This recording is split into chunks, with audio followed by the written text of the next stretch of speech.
রাসূলুল্লাহ সাল্লাল্লাহু আলাইহি ওয়াসাল্লামের জামানায় সুন্নাহর আলোকে তিনি কি কি চিকিৎসা গ্রহণ করতেন সেটা থেকে আমরা কিছু বোঝার চেষ্টা করব, যদিও সময় আমাকে সুযোগ দিবে না শেষ করার জন্য।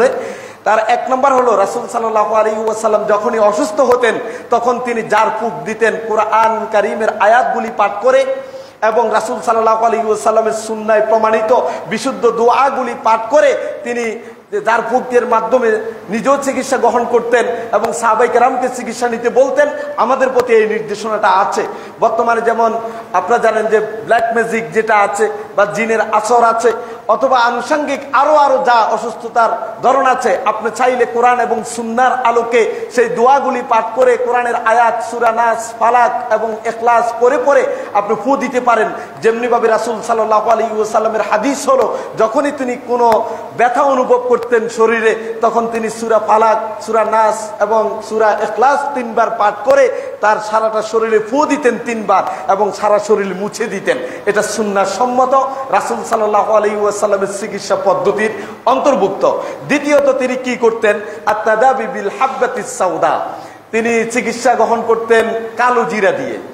কালো জিরা ব্যাপারে রাসূল সাল্লাল্লাহু আলাইহি ওয়াসাল্লামের বক্তব্য হলো, ইন্না হাযিল হাব্বাতাস সাউদা শিফাউন মিন কুল্লি দাইন ইল্লা মিনাস সাম। এটা এমন এক দানা, এমন একটি দানা, যেই দানার চিকিৎসা সকল রোগের জন্য রয়েছে, শুধুমাত্র মৃত্যু ব্যতীত। সুবহানাল্লাহি বিহামদি। রাসূল বলেছেন, সেখানে সন্দেহের কোনো সুযোগ আছে বলে আমরা মনে করি না।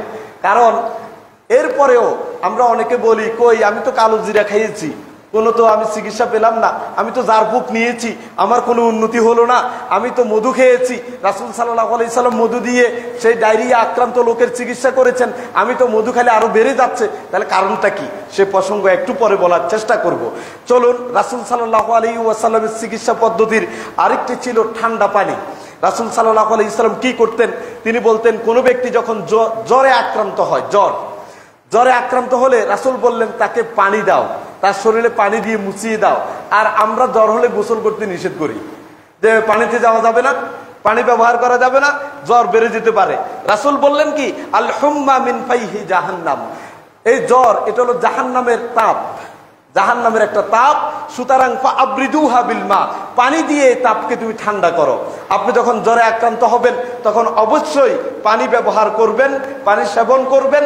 আমরা ছোটবেলায় দেখেছি আমাদের মায়েদের অসুস্থতা সময়ে উপরে একটা জারের মতো বসিয়ে ফোঁটা ফোঁটা পানি কপালের মধ্যে দিত, পিছনে এগুলি আস্তে আস্তে পরে গড়িয়ে গড়িয়ে চলে যেত।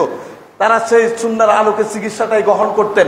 তাহলে রাসূলুল্লাহ সাল্লাল্লাহু আলাইহি ওয়াসাল্লামের সুন্নাহ দ্বারা প্রমাণিত জ্বর থেকে মুক্তির মাধ্যম হলো ঠান্ডা পানি ব্যবহার, তবে ফ্রিজিং পানি না, তাহলে আবার সব সর্বনাশ হয়ে যাবে। চলুন, রাসূলুল্লাহ সাল্লাল্লাহু আলাইহি ওয়াসাল্লামের চিকিৎসা পদ্ধতির আরেকটা হলো, তিনি মধু ব্যবহার করে চিকিৎসা করতেন।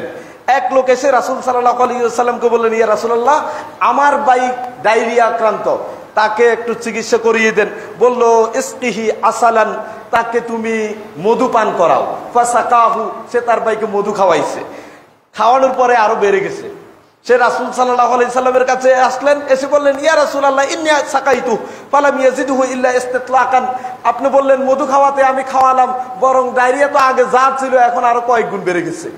আগে যদি 5 বার যাইতো, এখন তো আর কোনো সময় নাই, শুধু যেতে আছে। বলল, যাও আবার খাওয়াও। এভাবে 3 বার রাসূল সাল্লাল্লাহু আলাইহি সাল্লামের কাছে আসলেন, প্রত্যেকবারে বললেন মধু খাওয়াও, আর এদিকে ডায়রিয়া বাড়তেছে। প্রত্যেকবার বললেন মধু খাওয়া, ডায়রিয়া বাড়ে। 3 বার যাওয়ার পরে 4র্থবারে যখন আসলো, রাসূল সাল্লাল্লাহু আলাইহি সাল্লাম বলল, আবারও মধু খাওয়াও। 4র্থবার বললেন মধু খাওয়াও, ডায়রিয়া ভালো হয়ে যাবে। তখন লোকটা গেল, যাওয়ার পরে আবারও খাওয়াইছে, বেড়ে গেছে। রাসূল সাল্লাল্লাহু আলাইহি সাল্লাম বলল, শোনো, সাদাকাল্লাহ ওয়া কাযাবা বাতনা আখিক, আল্লাহ সত্য বলেছেন যে মধুর মধ্যে চিকিৎসা আছে, তাহলে এটা ভুল হওয়ার কথা না, মিথ্যা হওয়ার কথা না, বরং তোমার ভাইয়ের পেটে মিথ্যা কথা বলছে। কি বুঝলেন? বলল, সাদাকা আল্লাহ, আল্লাহ তাআলা কুরআনুল কারীমে বললেন মধু সেবন করলে সুস্থতা পাওয়া যায়। শুনুন, সূরা নাহলের 68 এবং 69 নম্বর আয়াতে আল্লাহ তাআলা কি বলেন, ওয়া আওহা রাব্বুক ইলান নাহলি, যে আপনার রব মৌমাছির কাছে ওহী করেছেন, প্রত্যাদেশ করেছেন যে আনিত্তাখিজি মিনাল জিবালি বুয়ুতা ওয়া মিনাশ শাজারি ওয়া মিম্মা ইয়ারুশুন। আল্লাহ তাআলা মৌমাছিকে আদেশ করেছেন, ওহী নাজিল করে বললেন, মৌমাছি তোমরা পাহাড় পর্বত, ঘর বাড়ি এবং গাছপালাতে তোমরা কি করো? বাসা বাড়ি তৈরি করো। কাদের? মৌমাছি নিজের জন্য। আল্লাহ তাআলা বললেন, তাহলে বুঝা গেল আমাদের বাড়ি ঘরে ছাদের কোনায়, ঘরের কোনায় যে মৌমাছি বাসা বানায়, এটা আল্লাহর আদেশ ছিল তাদের প্রতি, এই জন্যই তারা বানায়। আল্লাহ তাআলা মৌমাছিকে বললেন, তোমরা পাহাড় পর্বতে, গাছের ডালপালায়, ঘরের কোনায়, ঘরে বসবাস যেখানে মানুষ করে সেখানে তোমরা তোমাদের ঘর বাড়িগুলি বানাতে থাকো, তোমাদের বাসা তৈরি করো। আর কি করো? সুম্মা কুলি মিন কুল্লিস সামারাত, যত ফল ফলাদি আছে, ফল মূল আছে, ওই ফল এবং ফুলের মধ্য থেকে তোমরা তোমাদের খাবার আহরণ করো। তাদেরকে ঘর তৈরি করতে বললেন, তাদের বাসা বানাতে বললেন, এবং তাদের খাবার কোথায় হবে সেটাও বলে দিলেন, যে যত ফল মূল আছে সেখান থেকে খাবার গ্রহণ করতে বললেন। ফাসলুকি সুবুলা রব্বিকি জুলালা, এবং তোমার রবের সহজ পথ অনুসরণ করে চলো। এই আদেশটা কাকে করলেন? আল্লাহ তাআলা মৌমাছিকে। এরপরে কি কয়? ইয়াখরুজু মিন বুতুনিহা শারাবুন, বিনিময়ে আল্লাহ তাআলা মৌমাছির পেট থেকে এমন এক পানীয় বের করেন, পানীয় মৌমাছির পেট থেকে বের করে দেন, যেটা হলো মুখতালিফুন আলওয়ানু, যেটা বিভিন্ন রং বেরঙের পানি মৌমাছির পেট থেকে বের হয়। ফিহি শিফাউন, যে পানির মধ্যে রয়েছে শিফাউন লিন্নাস, মানুষের জন্য চিকিৎসা। তাহলে আল্লাহ তাআলা বললেন, মৌমাছির পেট থেকে যে পানিগুলি বিভিন্ন রং বেরঙের পানি বের হয়, ওই পানির মধ্যে মানবতার জন্য চিকিৎসা আছে। তাহলে আমি বলছি তোমার ভাইয়ের পেট ডায়রিয়া চিকিৎসার জন্য মধুপান করাও, আর তুমি মধুপান করাচ্ছ, বলছো বারবার বেড়ে যাচ্ছে। তাহলে তুমি শুনে রাখো, আল্লাহ বললেন চিকিৎসা আছে, এটাই সত্য।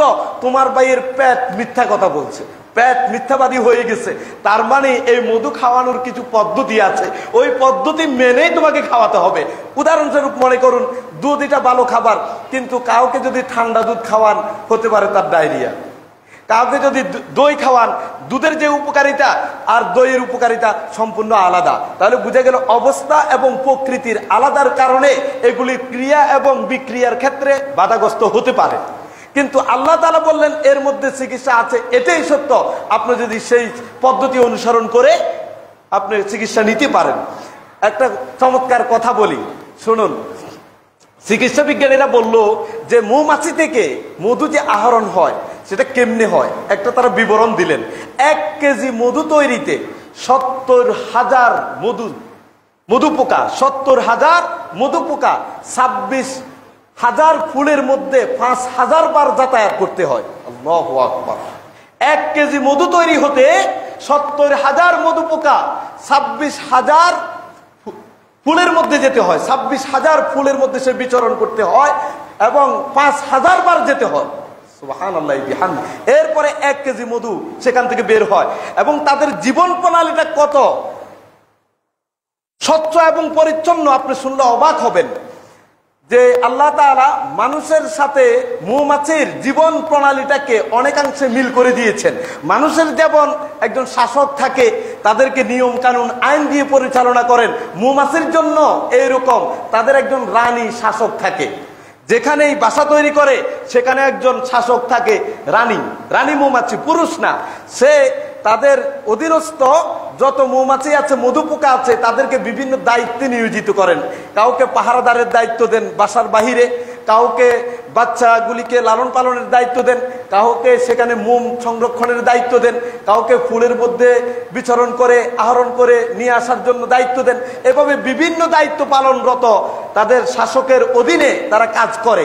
মজার ব্যাপারও হলো, এই যে পাহারাদার যে গোষ্ঠীটা আছে মৌমাছির মধ্য থেকে, যারা বাহিরে ফলের মধ্যে বিচরণ করে এসে বাসার মধ্যে ঢুকে মধু নিংড়ানোর জন্য, এই মৌমাছিগুলি যখন বাহির থেকে ভিতরে প্রবেশ করতে চায়, পাহারাদার মৌমাছিগুলি তাদেরকে অবজার্ভ করে।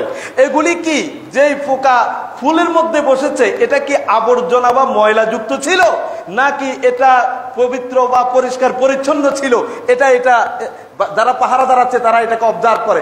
যখন তারা বুঝতে পারে এই মধু পোকাটা যেই ফুলের মধ্যে বসেছে এটা নোংরা ময়লা আবর্জনা ছিল, তখন তাকে আর ঢুকতে দেয় না। রানী শাসকের আদেশে ওই পোকাকে তারা হত্যা করে ফেলে। আল্লাহ তাআলা কেমন করে মধুটাকে মানবতার জন্য চিকিৎসা তুল্য করেছেন, কত স্বচ্ছ পিওর হতে পারে একবার চিন্তা করে দেখুন। সেটা দিয়ে যদি আপনি চিকিৎসা গ্রহণ করেন, তাহলে রাসূলুল্লাহ সাল্লাল্লাহু আলাইহি সাল্লামের সুন্নাহর আলোকে আপনি সুস্থ হবেনই, এটাই সত্য। চলুন এরপরে চলে আত-তাদাবি বিল কামাআতি মিনাল মান্নি। এই ছত্রাক চিনেন কিনা? ব্যাঙের ছাতা। রাসূল সাল্লাল্লাহু আলাইহি সাল্লাম ব্যাঙের ছাতা দিয়ে, ব্যাঙের ছাতা আমরা যে আমাদের রাস্তাঘাটে বা যেখানে স্যাঁতস্যাঁতে জায়গা আছে, বর্তমানে যেটাকে আমরা মাশরুম বলছি, এইগুলি দিয়ে কিন্তু চিকিৎসা করতেন রাসূল সাল্লাল্লাহু আলাইহি সাল্লাম। সেই জামানা তো আর মাশরুম চাষ হতো না। এই ব্যাঙের ছাতার পানি এটাকে মানে নিংড়িয়ে এটাকে একদম পিষে পানি বের করে সেটা যদি আপনি চোখের মধ্যে লাগান, চোখের যে কোনো রোগ থেকে আপনি মুক্তি পেয়ে যাবেন। আবু হুরায়রা রাদিয়াল্লাহু তাআলা আনহু তিনি বললেন, আমার একটা দাসী ছিল, যে দাসী রাত কানা। আমি তখন ব্যাঙের ছাতা এটাকে নিয়ে এসে এটাকে পিষলাম, তার পানি বের করে আমার ওই দাসীর চোখের মধ্যে প্রতি রাতে দিতাম। আলহামদুলিল্লাহ, আল্লাহ রাব্বুল আলামিনের যেই রহমতে আমার ওই দাসী সুস্থ হয়ে যায়। সুবহানাল্লাহি বিহামদি। তাহলে আপনি এত ডাক্তার সব তো দূরাচ্ছেন কেন? আপনার হাতের কাছে থাকা সুন্নাহসম্মত এই চিকিৎসাগুলি গ্রহণ করুন। শুধু তাই না, রাসূল সাল্লাল্লাহু আলাইহি সাল্লাম কি বলে দেখুন, আল কামাতু মিনাল মান্নি। ওই যে এই ব্যাঙের ছাতাটা হলো বানি ইসরাইলদেরকে যে আল্লাহ তাআলা আকাশ থেকে খাবার দিতেন, মান্না এবং সালোয়া, ব্যাঙের ছাতাটা ওই মান্নারই একটা অংশ। আল্লাহু আকবার। মাশরুম, সেটা দিয়ে আপনি চোখের চিকিৎসা নিতে পারেন। এবং রাসূল সাল্লাল্লাহু আলাইহি ওয়াসাল্লাম তিনি বললেন যে ওয়ামা হুয়া শিফাউল লিল আইন, এই ব্যাঙের ছাতা বা ছত্রাক এটা মানুষের চোখের রোগের জন্য চিকিৎসা। চলুন আর কি দিয়ে? আত-তাদাবি বিল কুহুল, যেই সুরমা লাগিয়ে আপনি চিকিৎসা গ্রহণ করতে পারবেন। রাসূল সাল্লাল্লাহু আলাইহি ওয়াসাল্লামের একটা সুরমা দানি ছিল, সেটা তিনি প্রতিদিন রাতে সুরমাদানি ব্যবহার করে তারপর ঘুমাতে যেতেন। তাহলে আমরাও সুরমাদানি ব্যবহার করলে কি হবে দেখুন। রাসূল সাল্লাল্লাহু আলাইহি সাল্লাম বলছেন, ইকতাহিলু বিল উসমুদ ফাইন্নাহু ইয়াজলুল বাসার ওয়া ইউমবিতুশ শা'r। সুবহানাল্লাহ। কয় তোমরা ইসমুদ নামক যেই খনিজ পাথর, আর এটা হলো আমরা যেটাকে সুরমা বলছি, ওই পাথরটা তোমরা ব্যবহার করো, কারণ ইয়াজলুল বাসার, এটা চোখে ব্যবহার করলে চোখের দৃষ্টিশক্তি বেড়ে যায়। ওয়ায়ুমবিতুশ শা'r, এবং চোখের পাতার যেই চুলগুলি আছে এগুলি গজাতে থাকে। এটা রাসূল সাল্লাল্লাহু আলাইহি ওয়াসাল্লাম নিয়মিত এই চিকিৎসা গ্রহণ করতেন। আর কি করতেন তিনি করতেন আত-তাদাবি বিল আজওয়া, আজওয়া খেজুর খেতেন। আজওয়া খেজুর এখন আমাদের চারপাশে অ্যাভেলেবেল পাওয়া যায়। রাসূল সাল্লাল্লাহু আলাইহি ওয়াসাল্লাম তিনি বলেন যে আল আজওয়াতু মিনাল জান্নাহ, আজওয়া খেজুরটা জান্নাতি একটা ফল, জান্নাত থেকে আসা একটা ফল। সুবহানাল্লাহ। আল আজওয়া মিনাল জান্নাহ ওয়া হিয়া শিফাউম মিনাস সাম। কোন ব্যক্তি যদি আজওয়া খেজুর খায় তাহলে তাকে কোনো বিষাক্ত বস্তু বা বিষাক্ত প্রাণী দংশন করলে কার কোনো ক্ষতি করতে পারবে না। রাসূল সাল্লাল্লাহু আলাইহি সাল্লামের আরেকটা হাদিস আছে আজওয়া খেজুরের ব্যাপারে, মান তাসাব্বাহা কুল্লা ইয়াউমিন সাবআ তামারাতিন আজওয়া, যে ব্যক্তি প্রত্যেক সকালে 7টি আজওয়া খেজুর খায়, 7টা আজওয়া খেজুর যে ব্যক্তি গ্রহণ করে, লাম ইয়াদুররু ফি যালিকাল ইয়াউম সুম্মুন ওয়ালা সাইরুন, ওই দিন কমপক্ষে তাকে কোনো বিষাক্ত প্রাণী দংশন করলেও তার এই বিষক্রিয়া হবে না, কেউ জাদু করলেও জাদুগ্রস্ত হবে না। আজওয়া খেজুর খাবেন 7টা, সব সুন্নাহ সম্মত চিকিৎসা। তারপরে আত-তাদাবি বিল উদুল হিন্দি, চন্দন কাঠ আমরা চিনি। রাসূল সাল্লাল্লাহু আলাইহি ওয়াসাল্লামের জামানায় ওই চন্দন কাঠ ছিল, যেটাকে বলা হয় আল উদ আল হিন্দি। এই চন্দন কাঠ দিয়ে রাসূল সাল্লাল্লাহু আলাইহি ওয়াসাল্লাম চিকিৎসা করতেন।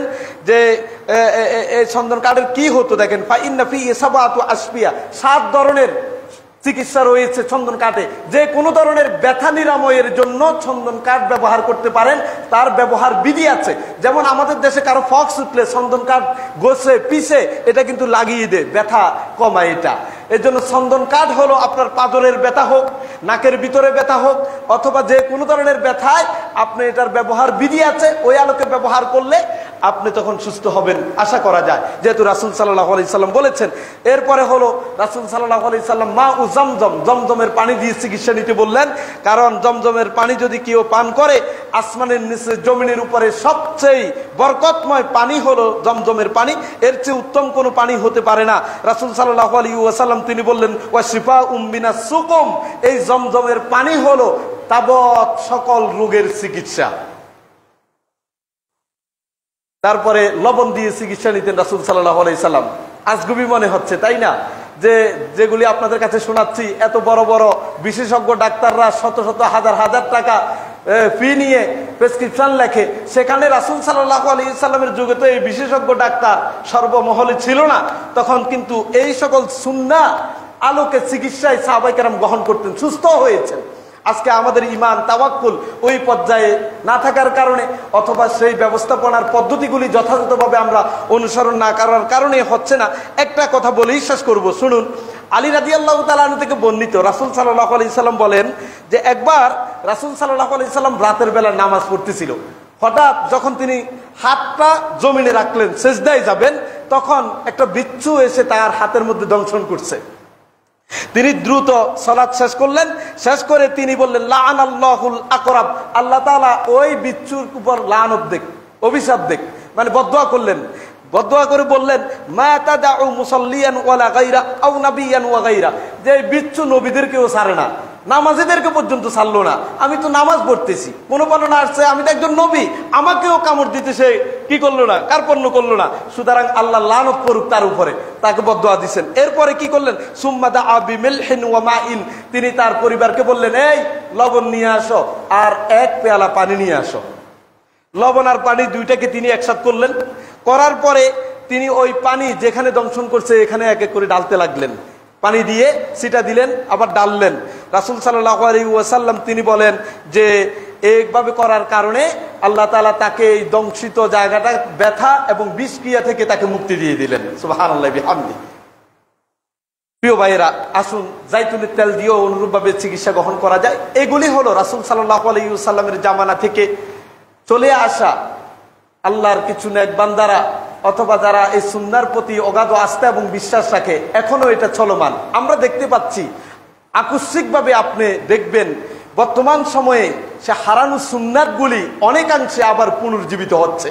আমাদের যারা কোরআন এবং সুন্নাহর ছাত্র, অথবা কোরআন এবং সুন্নাহ বুঝতে চায়, দেখবেন এখন তারা মধু ব্যবহারের এবং জাইতুন ব্যবহারের ক্ষেত্রে, আজওয়া খেজুর ব্যবহারের ক্ষেত্রে, কালো জিরা ব্যবহারের ক্ষেত্রে আগের চেয়ে আমরা ছোটবেলায় যে পরিমাণ না দেখতাম তার চেয়ে অনেক বেশি মানুষেরা এখন আসক্তি দেখতে পাওয়া যায়। আশা করা যায় এগুলি সুন্নাহর প্রতিফলনে বটে।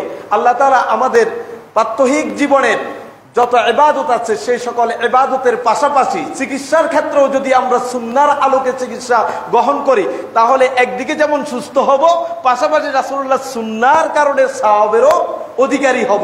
তবে এটা মনে রাখতে হবে, আমরা আপনাকে বলছি না যে বিশেষজ্ঞ ডাক্তারের কাছে গিয়ে চিকিৎসা নেওয়া হারাম, যাওয়া যাবে না, না, এটা কোশ্চিন কালেও না।